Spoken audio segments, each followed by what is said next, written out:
most people think, when you tell them you got 35 acres of food plots, they're picturing one big field. Yeah.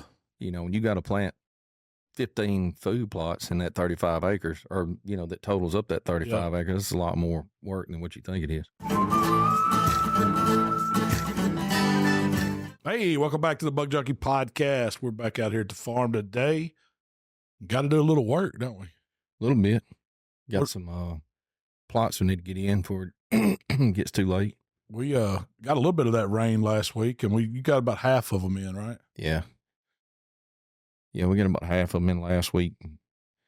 Got some of our clover planted, some of our grains planted. What'd y'all get into, fellas? This weekend. Yeah. I worked at the house all weekend.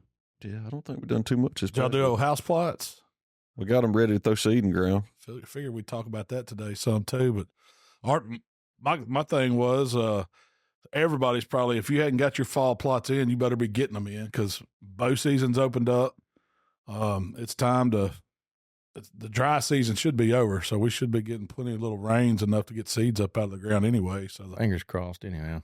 But where we are in Mississippi, it is definitely time, and you really have almost to the end of the month. I think that gives us plenty of growing time to get them up before the official rifle season starts. That's kind of usually our goal because we don't bow hunt a lot, but it is bow season. So you say that, and I'm looking at the 10-day, and it ain't a single raindrop in 10 days. It was showing scattered around on mine. But what I noticed, like this morning, I come out here early before everybody got here and rode around a little bit. There's a ton of moisture on the ground. I guess we're getting these cooler temperatures, get a heavier dew point. And that helps when you get seeds on the ground. A lot of times what we're planting, that'll help germinate there as long as you have some moisture and then you got some thatch there to kind of collect it. Yeah, we've got a lot of we got a lot of moisture in the soil right now just from those rains we got. So anything that sprouts, that little bit of dew will help, just keep it moist and get it up until the next rain. So what are we watching now? Just rain events and trying to time it? Just rain events. We still got to fertilize. I was watching a YouTube channel of a guy the other day, and that's what he was comparing. He does it for a living. He does hunting clubs, properties, whatever, and he was comparing no-till versus disking versus tilling, and he said success rate over the past 10 years, no-till hands down. He does a little bit of chemical, but other than that, it's all no-till. So is the thinking behind that it just gets the dirt right? Well, he just said over the years, your topsoil is gone. Yeah. There's no such thing as topsoil, and most of these farms or even properties you get don't have it because it's had something ran on it previously before you got it. Most likely. Ours was all when we started. It was just native ground. Yeah, we didn't have anything that had been broke, so we started breaking it, and there for several years, it depletes it. It's hard to get it back, but you can tell. I think the biggest thing that's helped us is the yearly having crops on it. You have something growing year round. Well, so we keep, all the lime and fertilizer stuff that we put in the ground. The plants take that up, but we're not taking that crop off of the property. We're not harvesting it. So and we do some no-till. We did it, down there in the cornfields. Yeah. You're not taking those nutrients back out. It's just you leave that thatch in the ground, and if you till, till it back under and just plant right over the top, back over the top of it. So let's talk about our plan a little bit. So we had a year rotation going to where we had summer plots in, and we've got, is it nearly 30 acres? Is that what our goal was, to have right at 30 acres of food on we're 370 acres total. So we're trying to get about 10%, somewhere around there. Yeah. So, we've got, if you added it all up, it'd be more like 35, 36 acres. And that's that's like a good ratio to have. Yeah. As far as you've got bedding areas, you've got woods, you've got hardwoods, you've got draws, you've got open plots. And ours are split up. We've got a couple big, destination style plots that are, 9, 10 acres big, but the majority of them are these little quarter acre, half acre. Yeah. We may have one that's a full acre, but most of them are small, more manageable plots. And it makes it more challenging because, you have to get equipment in those. Yeah. So you can't have too big equipment, even though you've got some big plots. You can't turn around in some of these smaller ones. So that's the kind of issues we're facing. So, well, most people think, when you tell them you got 35 acres of food plots, they're picturing one big field. Yeah. When you got to plant 15 food plots in that 35 acres, or, that totals up that 35 acres. It's a lot more work than what you think it is. So what was our plan? We grew corn and left it standing. We got corn in two of the big fields, the bigger fields that we could sustain a, corn or a bean field in. So we put corn in those for the summer. And then in some of the smaller plots, little 2-acre plots, stuff like that we put in a vetch and cowpea mix. And, a lot of that's still growing now. They're still feeding on it now.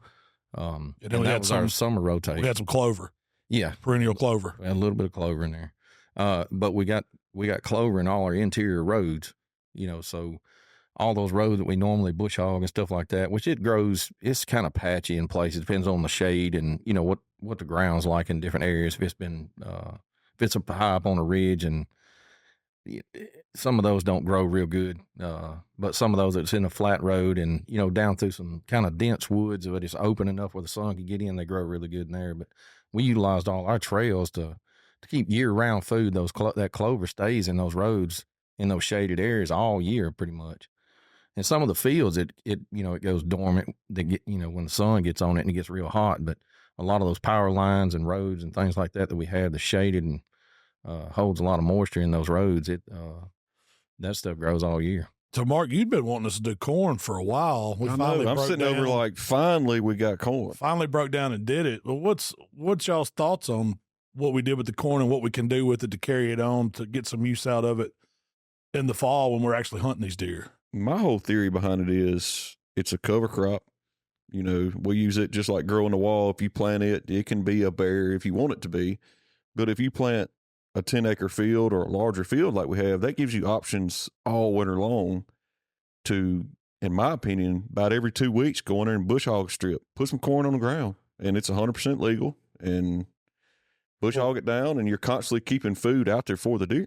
So we were kind of thinking about that approach of what to do with it. So how we wanted to lay these plots out, how we wanted to put our stands for egress, because the corn is great. It's better than the grow in the wall to me, because it's up over your head and you can sneak in there. Yeah. The deer are just used to it. And it's food. And it's food. And Mikey, what was it we saw corn?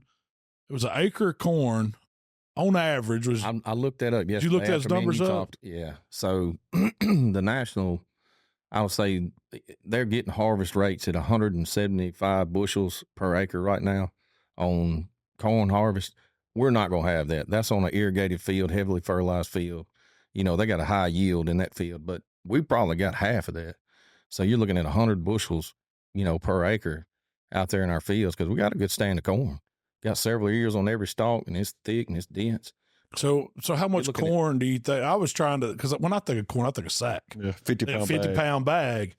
How much that corn would it take to make a 50-pound bag? How many 50-pound bags do you think we have out there on the field for deer to eat?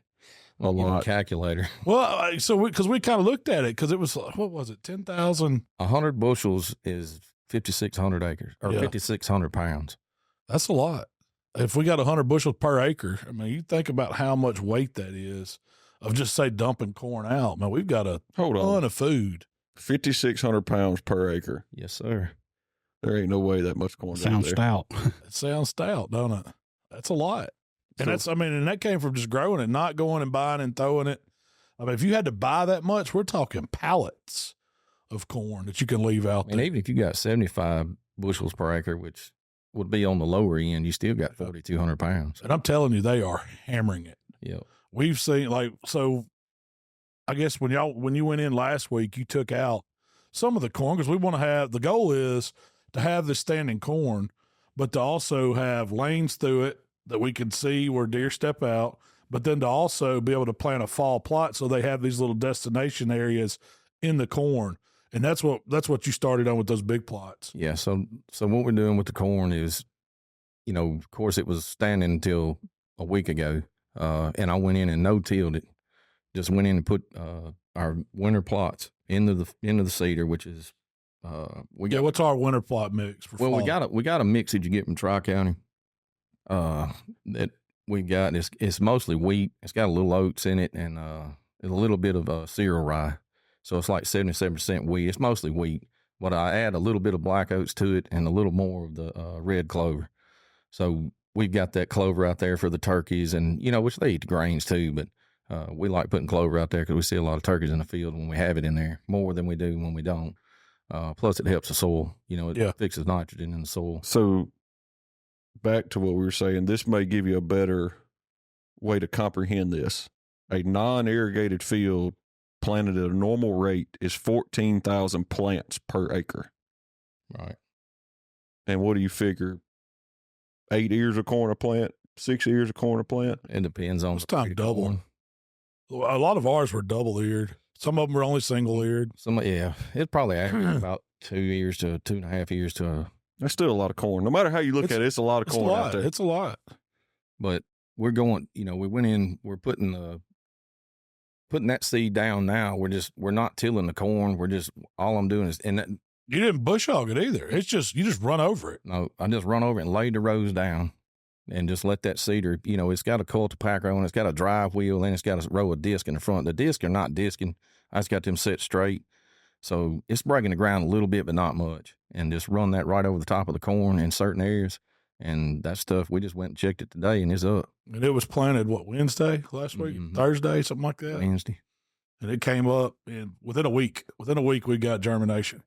But even in the plots where we didn't, so besides the corn and putting our grains with a little bit of clover in it, we also did straight clover plots, some fields, because we want some turkey plots for the spring. Yeah. So you put a little grain with them, but it's mainly white clover. And we're trying the new, it's new to us. It's a Mossy Oak biologic clover. Yeah, we got Mossy Oak's brand of clover. That stuff's high too. Yeah, it's expensive, but all white clover is pretty high though. Yeah, but they've got several different kinds of clover in there. And I mixed a little grain with that, not near about the planting rate that I did on the, like the cornfields and stuff like that, because this is actually going to be a clover field. We're, really hoping to hunt in turkey season. So I just mixed that probably about a third of the rate, so instead of putting 100 pounds, I put 30 pounds to an acre or 40 pounds to an acre, and then put the clover in there pretty heavy and, seeded it that way. And we went down there and looked, and there's clover. All of it's popped. Yeah. So the white, it can't be any of the white that's already germinated. No, it'll lay there for a while. It's some kind of fast germinating clover they had in that bag, in that mix. So I'm sure it had an annual mix with perennial or something. Yeah. But then our veg fields, we hadn't took them out yet. No, I took one out. We've got 2 still standing. Had not done anything with those because we've been seeing a lot of deer on cameras. They're still feeding in that veg field. So we the way our rotation does, we don't come in and just take everything out at one time. So we come in, we do just say half on each property. It just really depends. But on what kind of rain we're fixing to get and all that. But come in and take out half of the plots that we have, leave half, mainly the vetch fields and stuff like that. Of course, we got corn still out there, so that's not going nowhere. Yeah. But we'll come in, we'll plant those little, 1 acre, 2 acre plots with a winter grain and let those get sprouted up before we start taking out anything else. So where we are in Mississippi, I want everybody to give their opinion. If y'all had to pick one thing to plant for fall plots that you're going to hunt over, what are you going to plant? Like one seed or? Yeah, one particular thing. It could be a blend. It could be whatever you want. But if you're going to plant one thing, all you got to do is, you can only got a little bit of money. You can plant one thing. What's it going to be? It's probably going to be what we're planting now. Just a grain mix? Mm-hmm. With a little bit of red clover. What do you think? I'm over here looking because I done bought some mixes this year. Well, I wanted you to talk about those and the house stuff too, what you're going to do, because you're trying to. So it's more micro plot. Yeah. I don't know what kind of plot you call that we did the other day. So it's going to be a different style video, to say the least, because Jamie's tractor's in the shop. We didn't have a tractor. And so therefore we don't have a disc to pull. A lot of people are in that same boat though. Well, I can tell you what, you got a skid steer. Now this was an overkill, but so I went in there and brush cut it because I'd let it grow up. It was thick and it was sweet gums. It was all kind of crap out there, and brush cut it, got it down to the ground. And then Jamie come in there with a root rake and got up all them root balls and just let the root rake break the ground. And man, it looks like you ran a mulch. I was kind of impressed with what it did, really. It's prepped. It's prepped. It's good enough. Yeah. But so I got online and I wanted to find a seed mix that anybody can go buy, whether it be at Walmart, Academy. And I just got on Amazon and looking, and it's a company called Domain. And they got I don't know, several different mixes, and I just ordered a 3-pack. Are these the ones that come in like the plastic canister? Yeah, it's like a little half-gallon jug. How much did it say on those that you bought that it'll cover? So it's for a half acre. Okay. The ones I bought for half acre, good size. They do have some for a quarter acre. The one I'm looking at right now is called Green Machine, and it's kind of similar to what we normally plant. It's got winter peas, oats, rye, winter wheat, radishes. So I mean, it's a pretty decent mix. Yeah. Is it cereal rye or? It just says it's the one thing you got to watch winter for. rye. Yeah, you better make sure it's not ryegrass. Yeah, it just says winter rye. So that may be ryegrass. No, winter rye should work, but you want to make sure it's like that cereal Elbin. Is that what it's called? Elbin rye or something? But so they have another one called Sugar Mama. I should have got this one. It beets. It is turnips, rape, kale, clover, chicory, and what else is it? That's your Brassica blend right there.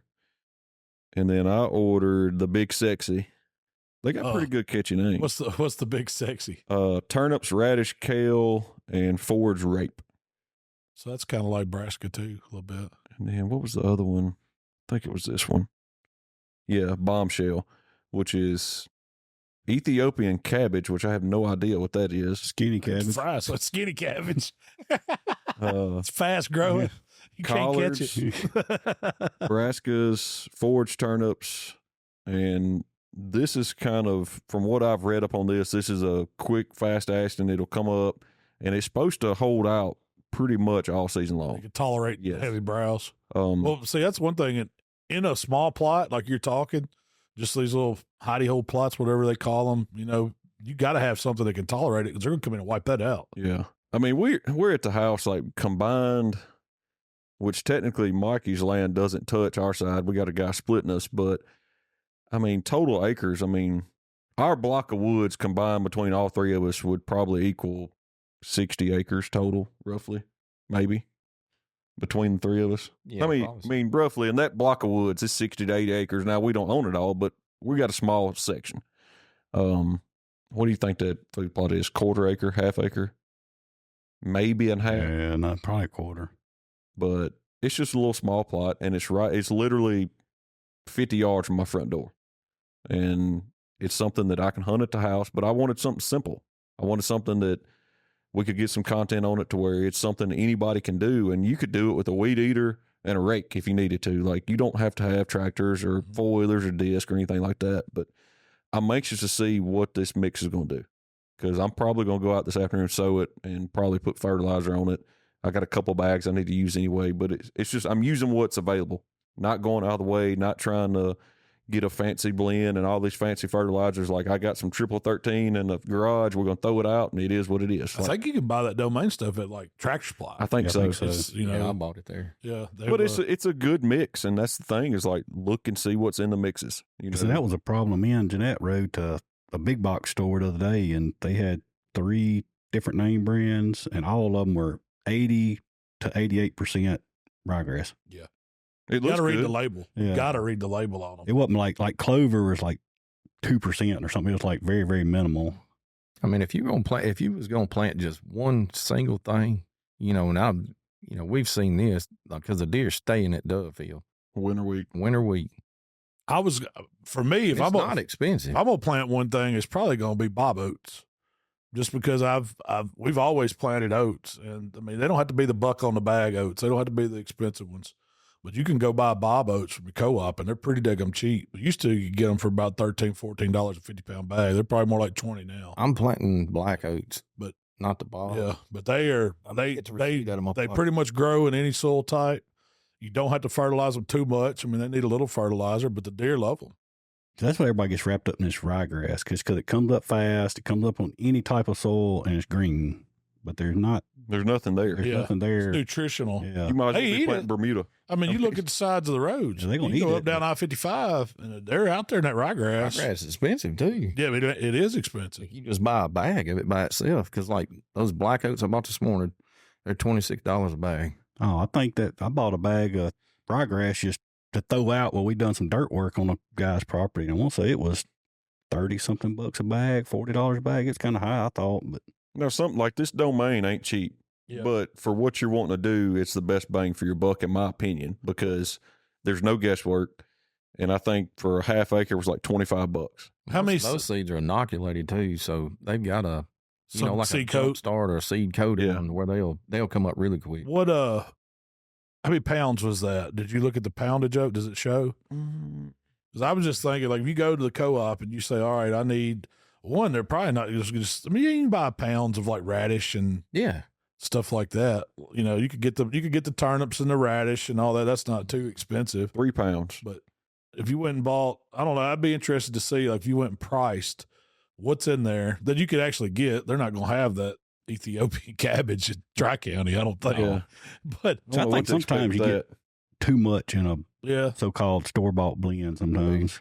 When they start putting, you know, we've tested this before. I mean, we've planted stuff where we planted our brassicas with our cereal grains, you know, and not that they didn't succeed, but they done so much better when you separated. Yep. When you planted those brassicas separate from cereal grain, both of them thrive a lot more. And we've seen that because we split fields before. We planted, you know, 20 acres in or 20 feet in, 30, 40 feet in, we planted, you know, brassicas, and then the rest of the field was cereal grain. And those turnips and radishes and stuff like that would come up and just thrive. So what do you think it is? The brassicas shade out the grains, and they're competing for each other? So that's what this one guy was saying on his. He gets certain customers that would want to buy the big name brand 14 different seeds versus him buying it, mixing itself. He said, because you're going to have this, it's going to have big leaves on it and drown out or shade out this other plant, and then it's vice versa. And he said, just because it's got a bunch of stuff in there don't mean it's a bunch of stuff you need or you're benefiting from everything mixed together like that. You think about like that turnip field we had last year down here in the... It was all turnip. Oh, Trump. Well, turnip and... it was half and half, but we put turnips in, and those turnips got up, and those leaves on those turnips, once they got up matured, they were a foot long, you know, and maybe not quite that wide, and they shaded out everything. So you just have cereal grain popped up in between all of those, and, you know, they'd shade everything out. So what would you plant? One thing for fall. What are you going to plant? I don't know. I still like my clover all the time, but running year round clover. Yep. Yeah. Clover has its purpose. It's upkeep. Man, it is. And it'll break your heart that first year because you're like, oh, I screwed this up, and it'll come on back. But that's like, we've got great areas where if it's a little shady and a little damp, clover thrives. But if it's any full sun where we are, it burns to nothing. Yeah. And now we've got little clover trying to come back, but it'll never catch all the way back up. If I was planting something for like year round, like Jamie was talking about, like if you're talking about like year round plant to plant, yes, it's definitely going to be clover and nothing else. You know, if you only got one choice, you know, but if you're talking about like just a winter plot and you're not worried about hunting during the summer or turkey hunting, if you're just trying to kill deer off of it, it'd be. The easiest thing is some yellow acorns. Just put them out. That's get expensive too. Hell, that does get expensive. Heck yeah, you think about it. $8 a bag at Wally World. It's way cheaper to well, I mean, and some people do, you know, I've seen videos where people go out, they'll just dump out 2 sacks of corn, they'll hunt over it. And I mean, that's your style of hunting. There ain't nothing wrong with it. Do it. Go for it. So what's like you said, winter wheat? What does it run a bag? I mean, I agree. If you're on a budget or you're leasing land that you might, you know, you're not locked in on lifetime. Yes, I probably wouldn't spend the money on just upkeep for clover. I probably would do winter wheat it's probably around $16 to $20 a bag. It's under $20 probably. It depends on their harvest. So we bought it as cheap as $15 a bag before. I mean, and you know, there's been times where I didn't have much money to do any food plots. We just bought the bin run stuff just to and overseed. Yeah, because you could buy that, and I mean, it's going to germinate. It says even when they sell you non-germinating wheat, there's a percentage of it it's probably going to be over half. It's going to actually germinate. But that just means it ain't as clean, and they don't guarantee the germination rate. Because if you buy a regular bag of winter wheat, it's supposed to, you know, have a pretty high germination rate. Yeah. I mean, me and Sam planted, you know, like a little half-acre plot down behind the house last year for him to hunt over. And all I did was go in there and bush hog it as low as I could possibly get it, to the dirt. And we just sowed over it and threw the fertilizer on it. It took it a little while, but it finally came on. Worked its way in. Yep. And it was a solid green plot. So what is the point, like, for what me and Jamie's doing? And I guess you're planting an old nut house too, ain't you? Yeah. So small acreage, small plot. What is the point of having one at your house? Or if that's your only property, I know what my theory is on it, but I wanted to get y'all's idea as far as what is the point of it. I mean, I think it's just because it's a quick place. If you want to run sit, right at that, see what you got around the house. I mean, I like to see deer wherever I'm at. So if I got someplace where I come home from work or something, I want to run out there and I got an hour and a half to hop in a stand and sit and see if something comes out. I mean, I think it's beneficial for that. Also, if you got young kids and you just want to get them in the habit of going and sitting in a stand and a good chance of seeing a doe or something like that, a little house, a plot around your house is perfect for that. It's convenient. Yeah. You can let them run. I don't know how many times when Michael was little, I'd let him run back up. We'd be at my dad's place and we were just down in a barn where we knocked a window out and planted a little turnip plot down below it. Well, he could walk down the hill and come in the barn, and I had a little stool set up where he could see. And if he'd get tired, I'd send him back up the house and I'd sit there.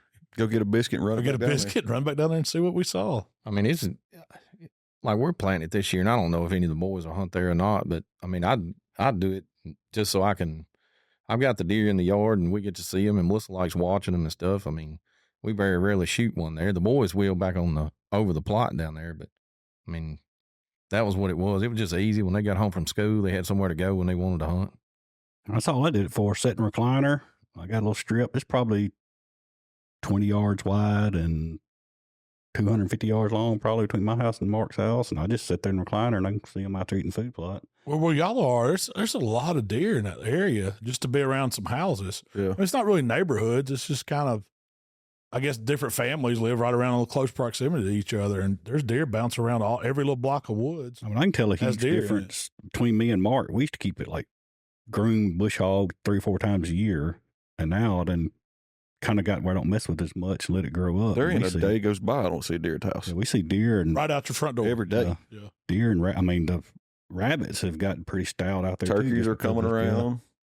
My thing is, one of my favorite times to hunt is Thanksgiving morning and Christmas Eve morning. But you always got something going on. You got to be at the in-laws at 11 o'clock. Can't go to deer camp. Can't go to deer camp. So I can go out there and sit. And I ain't expecting to kill nothing. I mean, I might shoot a doe this year, maybe a touse, but it's just somewhere to go and sit. And it's something that's my favorite days to hunt, hands down. I don't care if I hunt the rest of the year. As long as I don't hunt them 2 mornings, that's my favorite days. And it's right there. I can run down there. Heck, I can run down there in my pajamas and slip on these boots and turn the heater on. I'm good to go.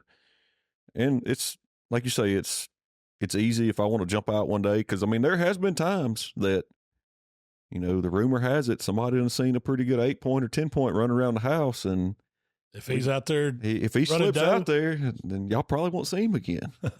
I might rattle some windows in a house trailer down the hill, but we might plug him off. But no, it is something I've always, ever since I was a kid, I killed my first deer behind the house on a food plot that I planted. That I had old foil and I just drug a piece of a disc around. I didn't have a clue what I was doing and planted whatever, and I killed my first deer at the house, and it's kind of stuck with me. Like we've always had something out there for them to eat every year. Now, whether or not we hunted them or not, but it's just something about it. Hunting at home is a different feeling than going to camp or going off and hunting to me. Are you gonna hunt? You gonna put your plot there or stand on your plot you put in? No, mine's in the house. It's just shoot them off. Shoot off the back door if you see something. Yeah. What's going to be bad is we both see him. I'm going to be out my front door and Jamie's going to be out his back. Figure out who gets him first. So, okay, at a house deer, you got a buck. What are you looking for? Are you trying to make sure he's a mature, old, wall-hanging buck, or are you just going to shoot it'd have to decent be, buck? It'd have to be a good deer. I'm not just going to shoot a basket rack deer at the house. Something unique about it or whatever. Somebody else will shoot the crap out of them around there. Yeah. We got some neighbors that'll plug them off. He ain't going to make it. But I mean, the good thing about where we're at, like in front of my house and over there by Mike, is this thick. I mean, they can get there and bed down. You won't see them all year. And there's been years that we've had good deer out there that just come in there and bed down and don't move. I want to say last year, I remember you texting or telling me or something that there was one running chasing around the house there. Yeah, you watched him. Didn't y'all ease up in the attic or something, try to get a look at him? Yeah, I seen him. I tried to get. No, it was. You wanted Sam to shoot him. Was that 2 years ago? Yeah. Yeah, It was when I had COVID at Christmas because I seen him in the backyard, and I mean he wasn't no monster, but for a first buck for a kid, he was a stud. Yeah. And I called Sam, and I was like, "Get over here!" And I went up in the attic. I had the $28 sitting there in the window. I was like, "All you got to do is smack him," and it just didn't work out. We watched him. I mean, he was a good dude. Did he actually get scope on him? Sam didn't know. Well, yeah, he did. He did, but it was. And that was another thing is our neighbor behind us, I didn't know it was on his property. Oh. And I didn't know how well he would took it. And then after I talked to him, he was like, "Man, y'all should have shot him." And I was like, "Well, as soon as I would have, it probably would have been a different story." Yeah. You'd put shooting towards Mikey, though. But it was, there's been a couple out there. There was one last year running around that the guy's got some cows up the road. He seen him come off of my property and cross the road, and he was chasing a doe, and it was a good deer. I never laid eyes on him, but I trust the old man that told me, and he said it was a good deer. And so you never know. It's been plenty of times where you don't expect to see a good deer, and all of a sudden he comes walking out, you know. But y'all aren't far from the bottoms over there, so they can. No. There's some big deer in that area. Across the street from me. Just right across from. Almost. Just Yeah. a catty corner from me. It's 300 or 400 acres down there of this bottom. Well, then you look across. Some of our buddies have got a farm across the bottom over there. They got some studs, and it ain't but 2 miles as a Crow bird flies, flies. yeah. Ain't far at all. But Have you killed one out there? When I was younger, high school, I killed several deer out there. First deer I got mounted was a 10-point I killed. Right there in the Yeah, backyard? it's right there between my house and Mark's house. Man. Have you killed one out there too, Mikey? Yeah, y'all all kill them. I've killed 2 10 points in the yard. Yeah. Yard deer. No wonder I'd be putting a plot out there too. Let some chokers grow a year or two. Well, there was one year when I had small kids that, Will was pretty sick when he was little. So me going off hunting, I didn't really get to go as much as I wanted to. So That's another good reason to have a plot, so I something just close did to it your at the house. and I, try to stay around the house, help him listen, do as much as I could with, him being sick and stuff like that. Cause anyway, so yeah, we'd plant same food plot. I'd plant it down there and stuff, but I've killed a couple of deer in the yard. so my father-in-law Oh, has man. just a couple acres, and he's got a pond. He's planted some clover on the backside of his pond, and they got deer over there. Like where he's at is like ants. I mean, it's deer running around everywhere. And there's been a couple of bucks there the past few years. My question is, if I was to go hunting over there with my crossbow, there is no doubt that deer is going to fall in somebody's backyard. Like when you shoot that deer, he's going. So how do you handle that? Hunting small acreage, like Hat in hand, knock on door, and be nice as you can be. You shot him with a crossbow? I say, if I was to go over there, This is hypothetically, totally I mean, hypothetical. hypothetical.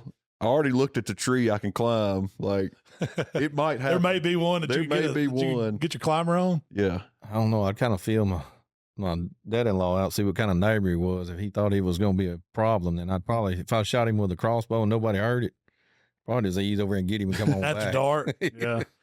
Well, Jamie's got him a sequence situation he was telling us about Man. earlier. He may Yeah. have to get a game plan going. Yeah, I had a guy show me a picture of a deer this weekend. He lives City in deer. he lives in DeSoto County in the city, and that deer, just looking at the picture, it's up there. It's way up there. That's how those guys find those deer they hunt. People tell them they see them, they get word, they kind of put the research in, figure out where that deer's living, and they go get permission, they knock on doors and ask and see if it's some people. I imagine they get turned down more than somebody says yeah, but it don't take but one to say you can do it. I mean, I know the deer that was killed down here last year was in 170s, and this deer's got that one beat all day long. Oh well, he's that big. It's a big deer, real big. Nobody's messing with them in town. That's what it is. Yeah. When I used to work for the city, there were so many times that, because we made a lot of miles, riding and doing maintenance work and stuff like that. How many deer that's been right behind a business I've seen them around at high school over there. Big. Like seen some nice bucks. Go to Standing on the side of the road, just watching cars go down the road. Go to President's Island. Yeah.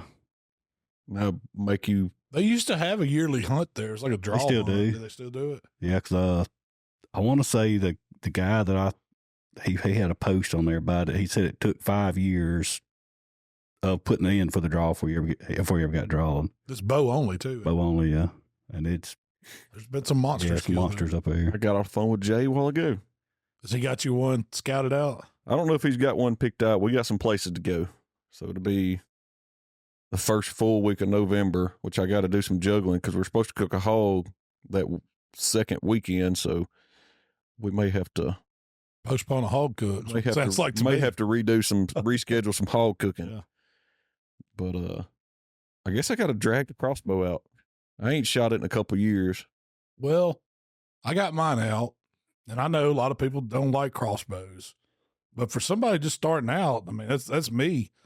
I mean, I'm considering buying a bow just to start shooting because I want to go hunting now. You know, I don't want to wait till rifle season. You got a bow, But it's got a scope on it and a stock. Yeah, I know, but man, I'm going to start shooting it. I've never really shot it that much. I've never killed a deer with it. In fact, I think the only person I've been with that shot a crossbow that killed one was you. And put the smack on them. That was the first time you ever hunted with one, I think, wasn't it? Yeah, it was. Very first time. So you hadn't hunted a whole lot with them.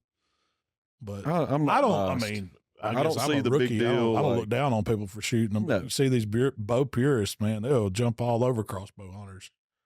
If that's the case, you don't need to be shooting with a high-powered rifle. You need to be shooting with a musket, pouring your own lead balls. Like, What's that old spear you throw, the Adelaide or whatever? I saw a guy throwing one of them on TikTok the other day. I said, well, I ain't got it that bad. If they had that if you're shooting a brand new Matthews that's got 90% let off and all this crap, and you got $1,000 sight that you might as well be shooting a rifle too. You ain't no better than the next person. I saw a guy posted a video. He had his compound bow, but it was rigged up on like a bog pod. They've got a new I tripod. seen that. You use a stabilizer. Yeah, and you stabilize it, and that guy said that's no different shooting a crossbow. Of course, it created a lot of controversy. It's no different than shooting a crossbow. A lot of You people can't got that hold small man syndrome when it comes to I don't get it. hunting. Period. I mean, if you want to go primitive hunting, you go back and get you one of them old wood recurves or something like that with no sights. I don't think you no should be nothing able. on Don't take a thermocell. Put you a loincloth on. A fig it. leaf. Yeah, Like go the out Native there, go Americans for were. it. You wanna Yeah, be- go out there and kill a deer like they did. Yeah. You won't get. Ain't nobody hunting right Naked now and truly Afraid hunting style. Like primitive. on that, y'all see that TV show? They go out there naked and afraid. Yeah, I think if you're using modern equipment and like you said, thermocells and all that stuff, you can't say nothing about Yeah. nobody Yeah, else. you can't. Got $1,000 pair of Sika pants. Yeah. Talk about I'm Scent primitive. blocker Sika. Man, go sit down somewhere. You ain't primitive. Talk about somebody using a crossbow. I'm gonna shoot my. You think it's 28 just that Laser. people want that, but they want that season for themselves? That's it. That's what it is. They don't want anybody else to get in there and get a shot at them. 100%. I don't know. I want all the advantages I can get. Because at the end of the day, you're still disadvantaged. Well, if he's gonna go buy, a compound bow, what would y'all buy? Gee, I Starting don't out. even know where to begin anymore. Either I don't think half the companies we shoot shut down. The last one I owned was a Hoyt. That's been years and years and years ago, and I got poison ivy so bad, bow hunting.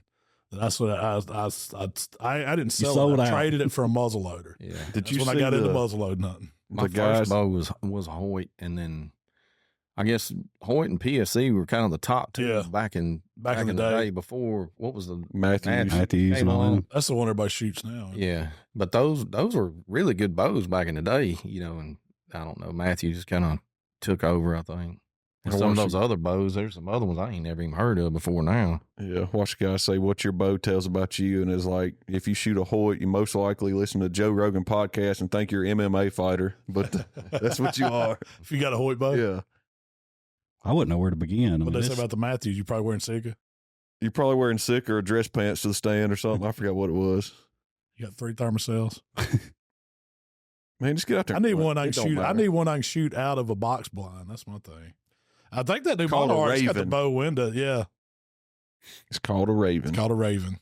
And you look at the evolution of bows, like when me and Jamie were younger than you, when we first started bow hunting, them joggers didn't have, they had little bitty cams or, you know, They were wheels. They wasn't Wheels even on them. cams. man, them things didn't shoot, but what, maybe 200, a little over 200 feet a second. yeah, if you was in 200s, you was fast back then. And go Pulling 75 boom. pounds Yeah.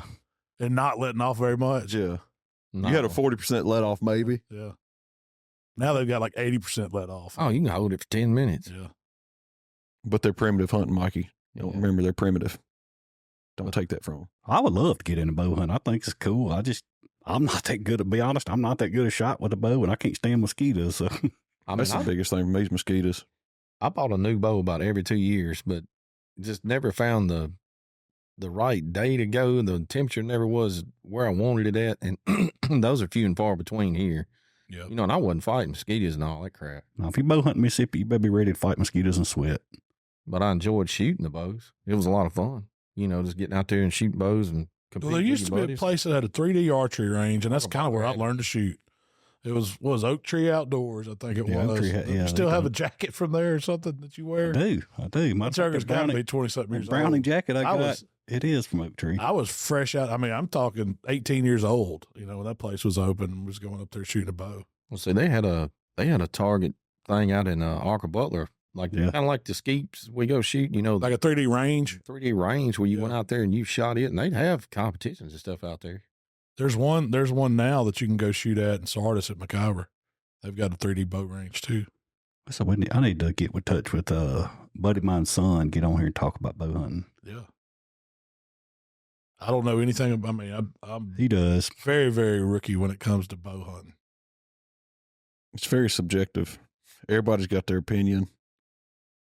Well, a bow's kind of like a freaking computer. You can buy one this year and it's outdated next year. You know, you got to get one every year to stay in touch. Mark found a new product we got to review, and this one's like one of the. It's almost like a does it as seen on TV thing. Oh, I got bigger ideas for it besides what they want to use it for. So go ahead and tell everybody what it is. Man, I got on the TikTok shop the scent blender. Scent blender. You can make your own fresh. Is it cover scent, attracted scent? I don't know what you make whatever scent whatever you want. kind of scent you want. I mean, technically, you can put dog turds in it and blend it up and let somebody spray it if you want to. About that. So it's a coffee grinder. It's basically a portable coffee grinder, or what do you call them things? To me, it looks like one of those ninja shake makers. Food chopper. Like you blend a smoothie up with. You're supposed to be able to go out and pick up some acorns, pour your bottle of water in there, hit blend, and all of a sudden you got some acorn scent ready to spray. Oh. It is pretty neat. I like the spray side of it. Like, I'm not. We got to try this out. How are you going to say? I mean, what's going to be? Does it work? Does it actually spray? Yeah, that's my thing. What does it smell like? Can you bring a deer to it? We'll do a does it spray video, and then we'll take it hunting this year. If you can figure out the ingredients to Jamie's old nose jammer stuff he found last year, and it smells that good. Yeah, it so might work. Go down there and take some kernels of corn. I'm thinking you need like vanilla flavoring, like you know the kind your wife's got in the cake making drawer. Bottle of that, and then probably water, maybe some acorns. Maybe some corn. It'll probably grind corn up. So I say we might go down and throw a handful of corn in it, a little bit of water, put some theater popcorn butter in it, and we'll get them drawn in. Are they mostly using it for attractants or for cover scent? I think it's cover scent, basically. Yeah, like one dude I seen use it. He took some pine needles and threw in there and sprayed it. Another guy had some acorns. I mean, you can do whatever. When you start doing attractant scents in it, I'm out. Yeah, it might work for trap sets. Yeah, you could. I've seen a lot of guys moisten the ground and stuff up when they do them, so you could spray. You could make you up a little scent spray. Take old raccoon foot, put in there and blend it. And did it come with recipes, or is it just pretty much say it's got three acorns? Yeah, three acorns. I was going to say you're going to start writing recipes for Buck Junkie recipe of the week: scents. 3 acorns, 2 pecans, 3 blades of grass, a little bit of clover. Oh, you got to. I can't wait to see the video on this, Mark. But I'm gonna use it at a barbecue contest. So what we'll do is we'll get an old jacket or something. We're going to talk about that too, but you'll make up a couple different scents and spray down some clothes, and we'll hang them out in the woods, put cameras on them, and see what deer come check it out. See if they're drawn to it. Let me borrow a couple of your jackets. Yeah. Go to Goodwill. Go to Goodwill, just get some old clothes. Yeah, that won't be a problem. I mean, they ain't even coming to your rope, much Got less some extra coming to medium a Buck Junkie jacket. shirts that nobody can probably fit in. We can use some of those. Yeah, They ain't coming to my rope. Yeah. We did hang a. We ain't showed that video yet. It's coming. We're trying to get some pictures of a deer messing with it, but Thank you early. we've had a scent. Yeah, I think that's what it is too. We jumped the rope. We jumped the gun on putting that rope up, but it's hanging out there. So far, turkeys have gotten close to it, and deer have walked by it, but nothing has. They looked at us know like, of. where'd that rope Well, come I've had to from? dodge. I've had to dodge 2 ropes. I don't know how many y'all got out. Just two. I You was dodged cutting- both of them. Well, I was cutting with the lane shark, cutting limbs off, and I seen a rope hanging. Yeah, about 4 foot off the ground. That's what it said. So this stuff, what's it called? Is it the golden estrus rope? Yeah. It's something by that. Golden rope. Yeah. And it comes with like a bottle of special golden estrus stuff. But it's not golden estrus. It ain't a stout. Yeah. It don't stink. To me, it does not stink. It smells like It's a little musty. You know? a little musty for sure. I don't want nothing smelling like that. I mean, it just smelled like plastic to me. Like I couldn't it had a smell little like more- the funk. Well, maybe we need to redip it as the season goes on and those bucks start getting a little aggressive. We'll redip it. Yeah, because that rope probably was manufactured in a warehouse and all that. It probably got all kinds of human. That's what I was thinking. It ain't been but a week, so it's probably going to take. Probably need to leave it outside for a week or so, just hanging by itself, and then dip it. You know didn't pour out the jug of. No, I still got it. Marinade. So That'll be basically, good by now. you take that bottle of scent and you pour it in the container it comes in, and pour in 16 ounces of water, shake it up, and it looks like a urine. Now, when you shake it It up, it does. don't It did. look It good. did look like It a looked like something to sample take was the sitting in the window. Yeah. Set it in a little box at the doctor's clinic. That's what it looks like. And then you dip the end of the rope in it as it's hanging, and it's supposed to create You this do realize scent. what we've discussed today. We're making fun of bow hunters. And And here then we we've are got a talking scent about, blender and rope. we got I the think we're making freaking, fun of them. well, we're not making fun of them, but, and here we are talking about how things have changed growing up hunting. And we're over here. I got a Ninja Iron rope. Magic bullet in my backpack. I'm blending stuff out in the deer stand, and I got a hemp rope. you got a hemp rope you're over there peeing on. But the don't bow know. hunters are weird. Yeah, the bow hunters are weird. I don't think they're weird, man. Anytime I'm telling y'all, I'm probably gonna be out there. I got the utmost respect for them as long as they're not dogging somebody else. Yeah. This weekend, I'm probably gonna have to sit in the stand. I'm not gonna get up and go in the morning. I'll probably wait till the evening. You gonna take the old Raven out? I got it out of the closet. Next step is to see where it's at. You may get Brian to come down and help you sight it in. I'll be all right. You don't want Brian to handle it. He's got one. He might shoot. He might be able to shoot him now. I need to shoot mine. It ain't been shot in a couple of years. I guess I need to do some research on that though, for real. Because like letting a crossbow set up for a couple of years, I don't know if that's good or not. I don't know because It's a lot of tension on them cables. Depending To on keep how it much under I shoot. tension the whole time. It's Well, I mean, you can't unless you take it apart. Yeah, it stays. I mean, it's It's not just like like it's a bow. cocked, you know. It's just in the resting position. But I'm gonna wax the strings up real good before I fire it. see what it's. Yeah, that's in case they dry rot it. I don't want to get to Indiana and it blow up. Can you shoot a crossbow in Indiana? Is it legal? I hope so, because that's what I'm taking. You may have to go buy you a Matthews. I think it is. No, I'll just wait one more week and take a 350 Legend and a 28 Nosler. That's what I'm ready for gun season, but it's going to be a minute. It's almost cooling off outside. It's wanting to. But what do we got going on in the community, Mikey? Our contest will end today, or it ended yesterday, I think. Last day was yesterday, and we got That was a small game contest. Yeah, small game contest, which we'll run another one. Yeah. Because we still got some stuff we can give away. But yeah, that one ended. And we're gonna pick up. Let's see them One archery or two deer. We pictures. want to Yeah. get pictures of them archery deer. That's probably the next one we're running. Yeah. Matter of fact, we can go ahead and do that now. Go ahead and start it. Yeah. Send us pictures of your archery deer. Or your target bucks. How about that? Yeah. We might get in on that. I don't know if I'll get one. Does a doe count for an archery deer? I guess that's what you Does if you shoot. kill it. Yeah. But yeah, send us pictures of your archery deer. It's probably the only thing I'm gonna get a shot at, Mikey. I'll be out. I want to see you shoot that crossbow out of that box stand. All right, bet. I can set my 3D. We got a Ruttin' Randy over there. We'll stick him out there in the field. Don't mess around some with them limbs practice. smack that window. I'm gonna have one bolt drove to the side of it. Then I'm gonna break my limb on that crossbow hitting the side of the stand. And my crossbow hunting will be over after that. Have y'all seen that video of that guy in the blind shooting that? He was shooting an actual bow, but he was tracking the deer, and the deer, was walking in front of the blind, and he lets go of the arrow, and that thing is not out the window, and it fired it, and it hit the railing right there in front of him. Man, that was. Oh, he was in for a quick awakening. Oh yeah. Imagine how loud it was. Stand like that.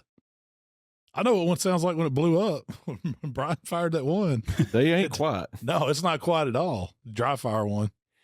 I do not recommend that. Or, Neither does the manufacturer. or do like my dad and shoot it through the living room ceiling. They don't go off very well either. I imagine he got a little jolt from that too. What did he do? How did he do that? Was he trying to unload it?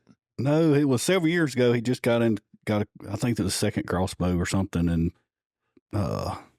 Mom and Dad's living room kitchen's like one big room. And Mom was in the kitchen, Daddy's in the living room messing with it. And Mama told him, be careful. And he's like, oh, as long as you don't do this, it don't shoot. And Daddy touched it, and it did. It went through the ceiling, through the He had the bolts in it and everything in the house. Oh, it was loaded. It went all the way out. It was not his brightest moment. I went pretty much all the way through the roof to the outside the house. I mean, the whole Sticking up shingles and everything. Yeah. Did you get up in there and pull it down for him? He done all that. He didn't want nobody to know. Oh, he didn't want to. What did he finally just come out and tell you, or did your mama tell you? Mama said something about it. I bet he was a little embarrassed, wasn't he? Finna order me some broadheads now There you go. before I forget.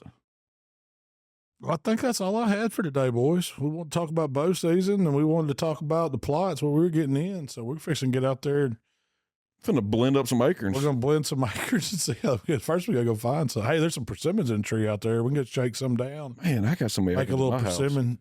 Are they dropping already, Trey? Yes. Them little bitty, I guess, I think that's a post oak tree is what it is. I don't know what it really is. It ain't a white oak or no big tree, but they're teeny tiny acorns, but my yard's full of them.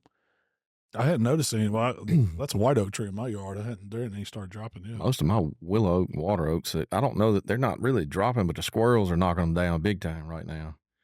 There's Squirrels all are kinds big of on it? cuttings Yeah. and It's the first year I've had squirrels in my house in a long time. I saw one in my front yard for the first time. We just don't have many trees around in the neighborhood I live in for the plains, but there's a big gray squirrel. I was like, man, I got a yard full every day. oh, you got to start shooting them. I want to do some squirrel. I tell you what, I'll do the recipes if you can bring me some squirrel. Just shoot them and dress them and bring them, huh? I'll dress them. Just shoot them and tell me. I'll come get them. Yeah. I bet that don't happen. Yeah. Have you ever dressed a squirrel? Yeah, I have. I'll make a YouTube video on it. I got a surefire method. I step on them, cut them, hold the tail of the boot, pull them, turn them over, hold the legs, pull them, unzip them. They're done. That's way. No fuss, no muss. You know how I learned it? Mm-mm. YouTube video. Oh, For That's real. what- Have you done it yet? Yeah, I have. Finna say, I bet the first three you pull the tail smooth off. No, you do have to watch it, especially if it's a young one, the ones that eat the best. you need a very, very sharp knife. Yeah. Don't go That's in there like- with no dull knife. You're going to be, I didn't cut Aggravating. him much. I cut him right at the vent. yeah. Unzip him one side, unzip him the other side, cut his head off, and break his wrist and ankles, and it comes right off. That's how I clean him. You just take the tail, hold him by the tail, and just cut. Yeah. You cut almost through the tail to where it separates from the backbone. And then you get that hide, you start seeing hide on the back and take it down both legs. And once you step on it, it Comes right off. And Yeah. you got one little flap left on his belly. Just pull that up. That usually comes off with the head. Yeah. Cut that head off, leave it, and then pull it right back down the belly. All we got to do is shoot them. All right. Well, we will take us out of here, Mark. Yep. Yeah. I appreciate y'all listening. If y'all got any questions, make sure to shoot us a message. And as always, y'all keep us posted on y'all's hunting season on the Facebook page and give us a good follow. And if y'all got any questions, let us know. We appreciate it. We'll see y'all next time. We gone.